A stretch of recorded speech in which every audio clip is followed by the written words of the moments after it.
So for this tutorial today, I'm using a G hook or 4mm. It has an ergonomic handle which is easier on the hand. There's the G, which is an American thing, and the 4mm, which you'll need for English terminology. This one is made by Clover. Okay, so the next thing you need is a ball of yarn. Now I'm using a double knitting by Stylecraft. This is a colour called Meadow. It looks a little bit brighter in real life than it does on the video. On the back of the label you'll see details about washing and the needle or hook size, which is there. Difficult for you to see actually, even if I hold it a bit closer. And this, you'll be happy to know, is vegan friendly, this one. So now the first thing to do is to make a slip knot. So take your ball of yarn and get the tail end of it, make a loop over your finger, and then you want to grab that tail by pushing it under that loop, grabbing it with your hook and holding that steady and pulling on the tail end. And so now you have a nice hoop or loop on the hook. And so you can just tighten that by tugging on the end a little, and you want it to be loose enough to move up and down the hook without being wedged.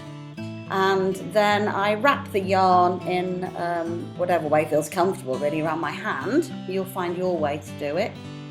And then pass the hook under the yarn, it's called a yarn over, and then just pull that grabbed yarn through the first hoop, the slip knot that you made.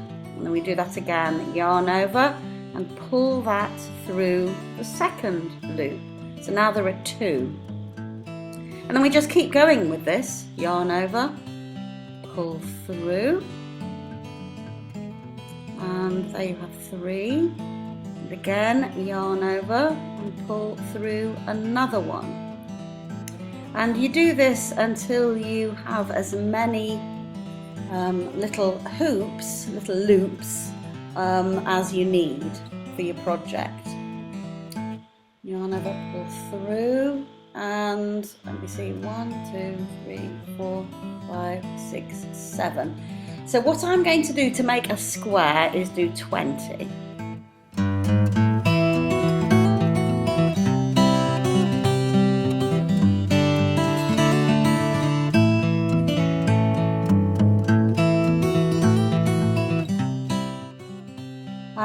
And I just want to get to the end of this 20 and then one extra. And then, there's my one extra. I'm going to count not the first chain that's right next, not that one, but the one next to it is where I'm going in. That first one is going to be part of my first stitch. So push the hook through that yarn, and then again, as you've been doing with the chains, yarn over, pull that through that hoop. And then you've got two little hoops on your hook. Yarn over again and pull through both of those. And that's your first double crochet. And then the next thing to do is to go all the way along. So there's the next hoop. I'm going to go in through there. So you put your hook into that next little chain, yarn over and pull through that one. So again, two loops on your hook, yarn over and pull through both of those. So now you've done two double crochet. And the next chain, through, yarn over, pull through, and there are two, and then yarn over and pull through both of those. And you're going to go all the way along the chain until you reach the end, which we'll do now. So hook through, yarn over, and you can always try and slow this down, but basically just going right the way along the chain to the very end.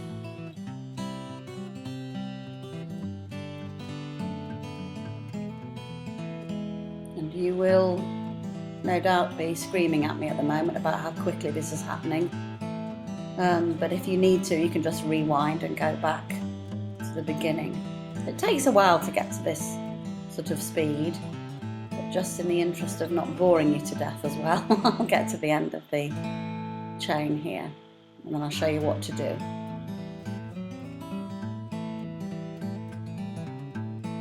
You build up a nice rhythm as you get used to it, and also a nice even tension, and then you get nice similarly sized stitches.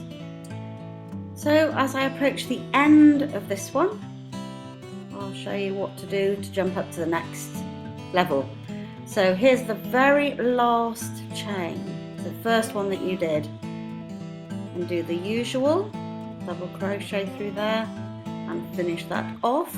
And to help you turn, you want to do a chain one and then turn your work. Now that chain one has just got you to the beginning of the next row, and they're a pretty little row of stitches. So you want to go now and carry on with your double crochets into immediately that chain from the last round, and here you go with your double crochet, and there's the next one. Look at the top here. If you're familiar with knitting, this looks familiar. Little row of V's, which is at the very top of the work. Now you want to make sure from now on that you're going through the front and the back, so through both parts of that V with your stitches. So go through, and then again let's have a look at that top of that V, and you're going through the front and the back of the V. And if you don't go through the front and the back, you can end up with a ridge. And sometimes you do want a ridge. It looks lovely. It looks a bit like ribbing in knitting. But for this particular little square that we're doing, we're just doing it flat. So you can see how lovely the stitches are without any special tricks or anything like that. And so front and back, and then you double crochet, and all the way along until we reach the end.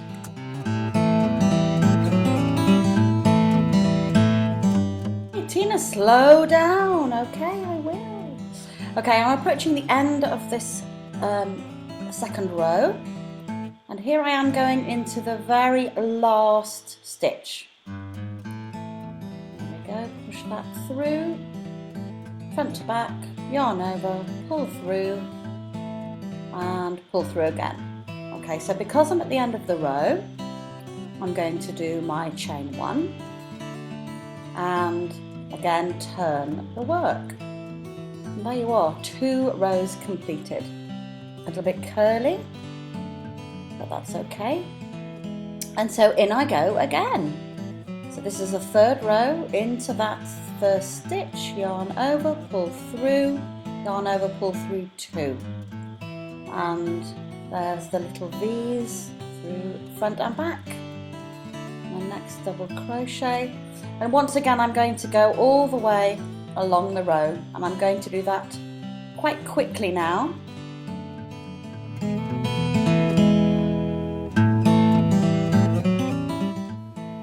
So here we go at a more normal speed. I'm going to do 1 row, and the next row, the next row, the next row, and so on until I've got about 10 centimeters square.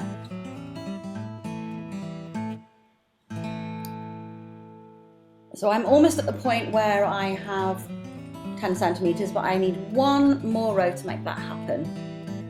So here we go. I'm going to do 1 chain and then go all the way along the row as you have been seeing.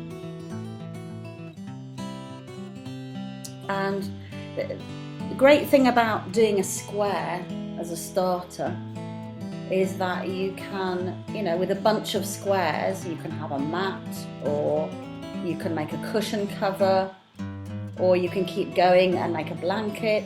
And actually this is just a double crochet square, but as you're learning other stitches, you could have 1 square made of double crochet like this one, or you could have one with trebles, or one with clusters of trebles. you could stick the odd granny square in there, and I'll do tutorials for all of these things later. So anyway, we will just approach the end of this. Oh, and I do like to mix up my colours. So this is Meadow, but there are so many different colours, especially in this Stylecraft range. They've got something like about 35 colours, maybe even more than that. And you can really have fun playing with what goes with what clashes with what. So here we are, almost at the end. The very last stitch now, and push the hook through, yarn over, pull through both, and then just to finish this off, I'm going to need a pair of scissors, and I'm going to do as though I'm chaining one, but carry on pulling like that until I've got I don't know, about 4 or 5 inches, something like that, and then just snip like that, and then pull that nice and tight, and there we've got a really lovely square. And you can just later on weave in the ends however you want to do it, hide them, and there we are, the first double crochet square. Thank you so much for watching, and I'll see you again soon.